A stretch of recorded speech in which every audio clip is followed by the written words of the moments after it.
Naresolba na raw ng Philippine National Police at National Police Commission ang issue sa reshuffling sa pulisya na ginawa ni PNP Chief Nicolas Torre III. Tumagi si Torre na idetalye kung paano sila nagkaayos ng NAPOLCOM.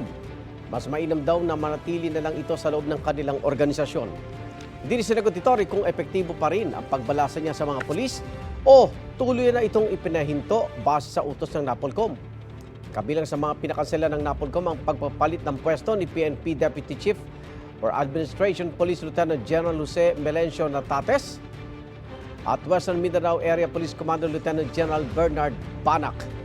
Gayun din ang paglilipat ng assignment sa 11 pang pulis.